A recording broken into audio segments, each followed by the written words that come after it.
Welcome back to Inside Steelers Nation on SNR. I'm Randy Slack with the Dale Lolley. The big news today, Todd Haley no longer the offensive coordinator for the Pittsburgh Steelers. I know that there are a certain amount of fans that probably like that move and probably other fans that want to see maybe Mike Tomlin It's gone. that way in every single city in the NFL. Everybody thinks they're an offensive coordinator. Everybody thinks it's easy to do that. Oh, when they run the ball, they should pass. When they pass the ball, they should have run. Yeah. When they throw an interception, what did they throw the ball to that guy for? You know, so again, I'll say it again. I think a lot of it goes back to Madden stuff. Yeah. Because everybody, well, I just call this player. I run this same play 17 times in a row in Madden, and it works every time. Nobody they can't cover it. It's not that easy. It's interesting to me, too, that this generally only happens with offensive coordinators. Nobody's really – you don't hear a lot of clamoring for defensive coordinators because they don't know what fired. they're talking about with that. Yeah. What they call that blitz for because it got beaten. Well, no, you don't know. The guy either got tackled or he didn't get tackled. Right. Yeah. I mean, the only way the defensive coordinator stinks is if they give up a bunch of points or a bunch of yards or something. So, but it's easy to be an armchair quarterback, so to speak. Oh, yeah. And second guess the offensive play calling, even when they score 42 points. We're still talking about the offense. Well, on those 2 4th down plays. Okay. Well, they scored touchdowns on the other 2 4th down plays, I remember. Nobody talks about those ones. No. Nobody talks about that. Nobody talks about the fact that the ball was right in Juju Smith-Schuster's hands. Yeah. And he was being interfered with on the 4th down call. Nobody talks about Vance McDonald missing a block on a cornerback on the other 4th down call on 4th and 1. So, it's easy to second guess. It's easy to do that with the offensive side of the football. I think everybody understands it's easier to see where the ball is going and what everybody's doing on those particular plays.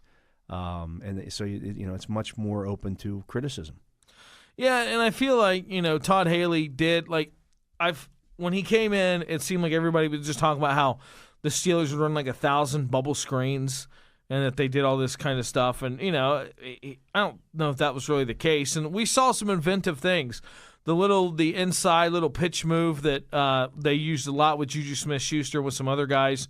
It's a hard job to be the offensive coordinator for the Steelers because there's so many guys that, A, want the ball, like most teams, but, B, need to get the ball in their hands because they're good ball players. Yeah, and everybody, again, I heard after that game, well, they scored a bunch of the points in that game, but those were great individual efforts.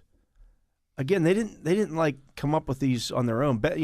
Antonio Brown wasn't standing at the line of scrimmage on 4th down and 5 and saying, you know what, I'm supposed to run a quick out here, but I'm just going to run a fly pattern, and Ben will know that because I'm just going to take off down the field. Right. No.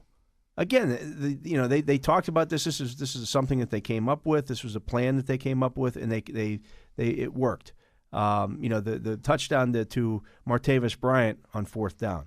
Nobody said Martavis didn't say, I'm going to run a crossing pattern to the pylon, and I'm supposed to run a 10-yard in on this, but I'm just going to take it all the way down there, and Ben's going to see it. That's not how it works. They drew up this plan, and they knew these plays were going to work, or they thought they would work against that particular defense. They put up over 500 yards against that defense. A really good defense. Twice as much as what they'd given up during the regular season. Yeah. In terms of yards, points, the whole deal. They didn't win. Yeah. So, I get it. You're upset they didn't win. That's, the Steelers are just as upset about it as you are. They're just not going to blow the whole thing up. That's just not the way it works. Any other departures that you potentially could see? Maybe not even from just the coaching staff, but maybe on the player side as well. Yeah, I think William Gay is going to retire. I don't see Mike Mitchell coming back. I think that ship has sailed as well. I mean, he played 13 games this year as the free safety in the Steelers defense and had 2 pass defenses and no interceptions. Yeah. That's not good. Now, he played hurt a lot this year, and you give him credit for that. But, it's a results-driven business, and, teams were completing deep passes on your defense, and you're the free safety. they probably need an upgrade there. They probably need to get younger and faster and better and all that stuff. In terms of everything else, I mean, other than finding a replacement for Ryan Shazier, I think you're largely going to see the same group come back next year. I still think Martavis might be on his way out. I don't think so. I don't think so. See, I don't know. Like he's under contract for next season. He's cheap. He said all the right things in the second half of the season. I think he understands. I mean, he caught the same amount of passes this year that he caught in 2015. Right. He had 50 catches in 2015. He had 50 catches this year. I think he became more of a threat down the field as the season went on. I think they finally started hooking up on some of those passes, and I think Roethlisberger finally started looking his way. I think that's what some of the frustration was for Martavis Bryant early in the season, was that he and Roethlisberger weren't hooking up when they did try the long passes, and there were other times, plenty of other times, regardless of what a lot of people seem to think, that he was open down the field, yeah, and Roethlisberger didn't throw him the ball. Right. You can't throw the ball to yourself. This is not Bugs Bunny football. Yeah. So I think he's in a much better place now than he was perhaps earlier in the season. I think he was getting some bad advice from people that, quite frankly, he owed money to, that being the agent. Sure. And I think now, he realizes that if he wants to make that big payday, he wants to be able to get back to financial health. The best way to do that is to keep your mouth closed, do your job, and when you become a free agent after next season, either you re-sign with the Steelers or you sign somewhere else. But that's when you're going to hit your payday. You're not going to force your way out of Pittsburgh. Yeah, and I mean, he would definitely.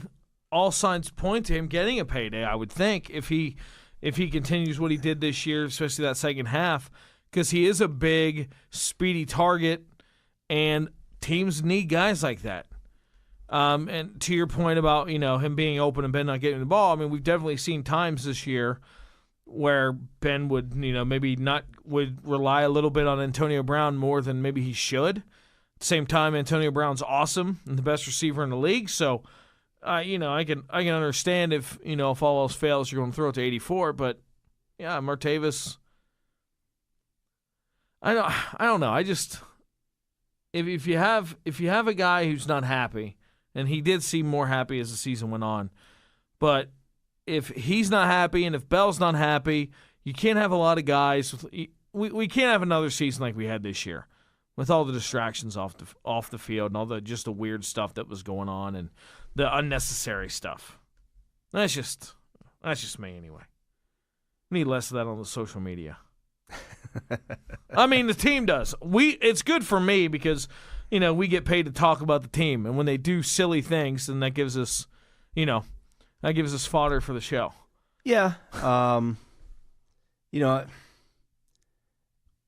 They could be much more cognizant of many of the things that they do. A lot of the things that came up this year were unnecessary. Mm-hmm.